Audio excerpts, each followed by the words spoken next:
Welcome to CoreLogic's housing market update for October 2023, brought to you by onthehouse.com.au. Utilising a fresh model upgrade, CoreLogic's National Home Value Index recorded a 0.8% rise in September as the recovery trend moved through an eighth consecutive month of growth. The rise takes the quarterly pace of growth to 2.2%, easing from a 3% gain in the June quarter. This slowdown in growth has occurred as advertised stock levels rise, helping to take some heat out of the market. The September quarter saw Adelaide recording the highest capital gain at 4.3%, followed by Brisbane at 3.9% and Perth at 3.6%. At the other end of the growth spectrum is Hobart, where values were down 0.2% over the quarter, taking the southern capital to a new cyclical low. The performance of the housing market in each city reflects the underlying supply dynamic. The three capitals recording the highest capital gain have each recorded advertised supply levels that are around 40% below their previous 5-year average. Advertised supply levels across Hobart, where values are still trending lower, have been holding at above average levels since June of last year, and were 41% above the previous 5-year average. Since finding a trough in January, the national index has recovered by 6.6% and home values remain 1.3% below the record highs recorded in April last year. At the current rate of growth, we're likely to see the National Home Value Index recover to a new nominal high by the end of November. We have already seen dwelling values record new record highs in Perth and Adelaide. Brisbane looks set to reach a new record high in October, while Hobart and Canberra have the furthest to go before staging a nominal recovery. Regional markets are continuing to lag the capital cities, with every rest of state region recording weaker growth conditions relative to the capital city counterpart over the September quarter. At a broad level, the combined regional markets recorded a 1.1% rise in dwelling values through the September quarter, which was less than half the gain across the combined capital city market at 2.5%. Softer housing conditions across regional Australia look to be more demand-driven, with the estimated number of home sales 6.5% lower than a year ago and 9.2% lower relative to the previous 5-year average. In contrast, estimated sales volumes across the combined capitals were 1.9% higher than a year ago and 6.3% above the 5-year average. The trend in advertised stock levels is a key influence on housing values, with the flow of new listings on an upwards trajectory since early June, bucking the normal seasonal trend where new listings are typically flat to falling through winter.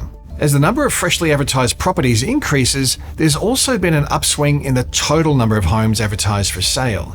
Although total capital city listings remain below last year's levels and less than the 5-year average, there is a clear upswing in available supply. The rolling 4-week count of total listings is almost 6% up from the low point in June. More listings imply more choice for buyers, and more choice means less urgency and more time to deliberate on the purchase price and negotiate with the vendor. The total listing trend remains diverse, with an above-average number of homes on the market in Hobart, Canberra, and in Melbourne. At the other extreme is Perth, where total advertised supply levels were 43.8% below the previous 5-year average for this time of the year. Melbourne has posted a relatively timid upswing since the trough in January. Since then, values have risen by 4.3%, adding roughly $32,000 to the median dwelling value. The relatively mild upswing is occurring against advertised stock levels that have tracked above the 5-year average since early August. The increase in advertised stock comes despite the volume of sales rising to be 1.7% higher than a year ago. The lift in new listings has been larger, tracking 12% above last year's levels. Melbourne house and unit values remain 4.8% and 2.2% below their record highs, respectively. Overall, Australia's housing recovery remains entrenched, with national dwelling values only 1.3% off their record highs. Capital city values are 7.4% higher over the first 9 months of the year, and regional values are up 2.6%. With values likely to rise further over the coming months, more regions are set to post a nominal recovery in home values before the end of the year. Of the 87 SA4 regions nationally, 27 are already back to new record highs, and a further 16 are only 2% or less away from record highs. While some sectors of the economy will be applauding higher housing values as a sign of increased wealth, non-homeowners will be increasingly frustrated as affordability constraints worsen from both a purchasing and a rental perspective.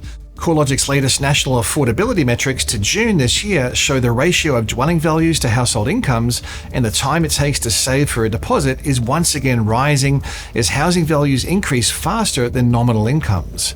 The portion of household income dedicated to servicing a new mortgage is now approaching new record highs, as is the portion of income dedicated to paying rent on a new lease. The outlook for housing values remains positive, albeit with some risks of a slowdown. Advertised supply levels are arguably the most important facet of the market to watch over the coming months. An acceleration in the flow of new listings is a normal feature of the market through spring and early summer. However, if this trend continues, we are likely to see buyers benefiting from more choice, less urgency, and greater leverage to negotiate. A lift in advertised supply isn't likely to be met with a material lift in purchasing activity until barriers to enter the housing market reduce. A rise in consumer sentiment, a drop in interest rates, or an easing in credit constraints would all be factors supporting a rise in purchasing activity. However, we haven't seen any evidence of these events occurring. Households are still doing it tough amid high cost of living pressures and high interest rates. Although most borrowers have been exposed to the rate hiking cycle, we probably haven't seen the full impact just yet. Although mortgage arrears have been fairly contained to date, as some households draw down on or deplete their savings, it's logical we will see mortgage arrears rise further. Economic conditions are softer and labour markets are set to loosen further as businesses and households contend with high interest rates and a pullback in consumption. Despite the softer conditions, unemployment is forecast to remain well below the long-run average. We don't see a material risk to mortgage default rates unless we see an unexpected rise in the jobless rate. A housing undersupply looks set to worsen before it gets any better. Apart from the early COVID dip, annual dwelling approvals haven't been this low since 2013. Against a backdrop of record population growth that's forecast to remain at above average levels over the next 5 years, we are yet to see any early signs of a supply response. Federal and state policy initiatives focused on incentivizing supply are well placed, but high construction costs and scarcity of trades remain a key challenge to deliver more housing supply. While an undersupply of housing is clearly a negative, insufficient levels of housing are likely to support housing values over the medium term. As always, there's plenty of trends to keep an eye on with regards to the housing market and factors influencing housing trends. You can stay up to date with all the latest news and insights at the research pages of CoreLogic.com.au.